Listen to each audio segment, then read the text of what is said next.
Viral ngayon ang latest social media post ng It's Showtime co-host na si Sian Dominguez, kung saan ibinahagi niya ang nangyaring insidente habang nagmamaneho siya ng kanyang sasakyan nitong isang araw. Nakunan pa ng video mula sa dashcam ni Sian ang buong pangyayari. Makikita na habang kalmadong nagda-drive si Sian ay may bigla na lang red SUV na nag-overtage sa kanya at kinat ang kanyang sasakyan. Tumama ang likuran ng red SUV sa bumper ng sasakyan ni Sian, subalit siya ang pinalalabas na may kasalanan. Makikita sa video na halos sigaw-sigawan si Sian ng babaeng sakay ng red SUV habang patawa-tawa lang ang driver nito. Humingi ng tulong si Sian sa social media para matuntun ang pagkakakilanlan sa naturang driver na tinawag niyang kamote driver. "Friends, help me find this man," post ni Sian sa IG story.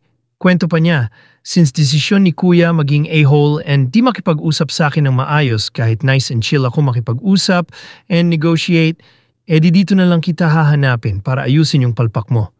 Friends, help me find this man." Di dapat hinahayaan makatakas sa responsibilidad tong mga to. Story time? On the way sana ako somewhere and pa-exit ako sa Kalayaan Avenue. Di ko sure pero next exit pagtapos ng Commonwealth yung pupuntahan ko. Very chill ako mag-drive kasi semi-traffic and safe lang. As you can see, nasa maayos akong lane and maayos rin takbo ko and then biglang may bumangga sa akin. Nung nabangga ako ni Kuya, very chill and nice ako makipag-usap kasi I wanna handle this as calm and organized as possible. Pero si Kuya nag-smile lang sa akin and gusto niya dun ako makipag-usap sa kasama niya. I assume amo niya yon. Since siya yung driver, sabi ko di dapat ako doon makipag-usap. Kasi siya yung driver, even the traffic enforcer, sinasabi na siya dapat makipag-usap sa akin. At hindi si Madam. Kasi si Kuya sakay lang ng sakay sa car na ayaw mag-take ng responsibility. Ito pa malupet, biniblame nila akong dalawa na ako daw yung mali kasi imposible daw na sila yung bumangga sa akin. Kasi nasa harap daw yung gas-gas ko and sa likod yung kanya. Tinatry ko explain sa kanya kung paano nangyari pero ayaw niya makinig. Si Madam ginagawa akong tanga kesyo wala daw ako sa lane. Bakit daw wala ako sa left lane kung didiretso ako? Di daw ako tumitingin sa side mirror plus nagpo-phone daw kasi ako. Which is hindi kasi naka-Waze ako and nakikinig ako ng message podcast.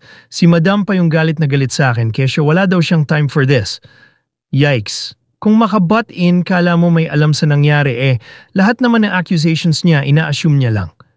Nakipagnego ako maayos, sabi ko, para makaalis na pareho since pareho rin naman nagmamadali mag-exchange numbers na lang tas saka namin ayusin kapag na-review na rin yung dashcams. Pero ayaw nila, kanya-kanya na lang daw kami kasi mas malaki yung gasgas nila. Hanggang sa pumayag na lang si Kuya Driver na mag-exchange ng numbers pero mali yung number na binigay para di na siya makontact. What an a-hole. Dagdag pa ni Sian, si Madam pa yung galit na gakit, imposible daw na ako yung binangga, siya pa yung may lakas ng loob magsabi ng I don't wanna talk to you at I don't have time for this. Hiya ako sa istorbo niyo sa akin, Mother. Meron din daw sila dashcam, Mare. Ginagawa akong tanga ni Mother, ha ha ha.